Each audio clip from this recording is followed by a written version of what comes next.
အားလုံးပဲမင်္ဂလာပါရှင်သူကြီးမမ channel လေးကိုကြည့်ကြအားပေးနေကြတဲ့ငယ်ချင်းများအားလုံးပြန်လည်ပြီးကြိုဆိုလိုက်ပါရရှင်ဒီကနေ့မှာတော့ဆိုကမှုအဆက်ဆက်လေးကိုချက်ပြပေးမှာဖြစ်ပါရရှင်အရန်ကိုရှာလက်သွားစေမယ့်နည်းလေးပဲဖြစ်ပါရရှင်တကယ်ချင်းတို့အတွက်အကျိုးရှိစေမယ့်ဗီဒီယိုလေးဖြစ်တာမလို့အဆုံးထိကြည့်တော့ပြကြပါအောင်ရှင်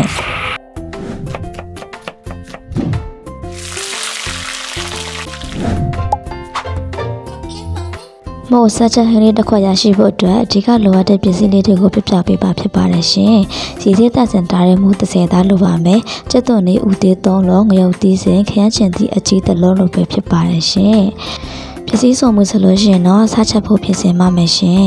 ။ကျက်သွန်လေးဦးသေး3လုံးကိုပပလေးရည်တည်တည်ချာလိထားပြရမှာဖြစ်ပါတယ်ရှင်။ပြီးရင်ခရမ်းချင်သီးအကြီးတစ်လုံးကိုလည်းပပလေးလိထားပြရမှာဖြစ်ပါတယ်ရှင်။ပင်ရုပ်သီးစိမ်းကိုနှုတ်ကလေးပဲလိထားပေးရမှာဖြစ်ပါတယ်ရှင်ကတ်ကြီးလေးနဲ့ညက်လေးအဆင်ပြေပါတယ်နော်အားလုံးပြင်ဆင်ပေးပြီဆိုလို့ရှိရင်တော့ဒဲအိုးတွေကိုစီထည့်ပြီးအပူပေးလိုက်ပါတယ်ရှင်ပြီးရင်တော့နှလုံးမုံလေးကိုအနည်းငယ်ထည့်ပေးလိုက်ပါတယ်ရှင်နောက်ပြီးတော့ခုနကပပလိထားကျက်သွန်လေးတွေကိုထည့်ပြီးစီတက်ပေးမှာဖြစ်ပါတယ်ရှင်ကျက်သွန်လေးတွေကိုရွှေဝိုင်အောင်တန်းနဲ့စီတက်ပေးရမှာဖြစ်ပါတယ်ရှင်ပေါင်းရင်းဆိုတာကလူတော်တော်များများလည်းကြိုက်ကြတယ်ဘယ်နှခါဆက်စားလဲရုံးမသွားရင်ဟင်းလေးတစ်ခွက်ပဲဖြစ်ပါတယ်ရှင်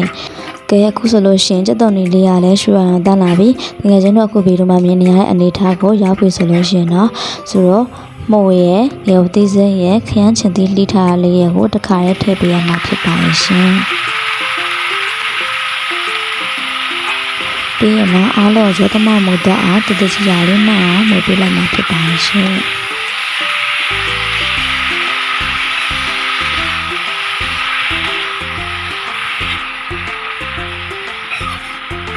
အခုဆိုလို့ရှိရင်အရသာတော့ထည့်မှာဖြစ်ပါတယ်ဆိုတော့ငါးပြားလေးထည့်ပါတယ်ပြီးလို့ရှိရင်စားဟင်းချုံမုံကိုသုံးပါတယ်ရှင်တကယ်ချင်းတို့ကဟင်းချုံမုံမကြိုက်လို့ရှိရင်ဟင်းခတ်မုံသုံးလို့ရပါတယ်ရှင်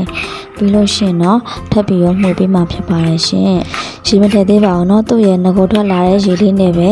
လုံးပေးလိုက်မှာဖြစ်ပါတယ်ရှင်ဒါလေးနဲ့ပဲအရေခမ်းသွားအောင်လို့မိနစ်အနည်းငယ်လောက်အဖုံးအုပ်ပြီးတော့ထားပေးလိုက်မှာဖြစ်ပါတယ်ရှင်မင်းနဲ့ငငယ်လောက်ထားပြီးရဲ့အနေထားမှာတော့တကယ်ချင်းတော့အခုမြင်နေရအနေထားကိုရောက်ပြီပေါ့နော်လုံးရည်လေးကုန်သွားပြီစီလေးကိုနည်းနည်းဝိတ်လာပြီဆိုလို့ရှိရင်ဆိုတော့ရေအနည်းငယ်ထည့်ပေးမှဖြစ်ပါတယ်မို့လေးနဲ့အညီလောက်ကိုရေလေးကိုထည့်ပေးလိုက်မှဖြစ်ပါတယ်ရှင်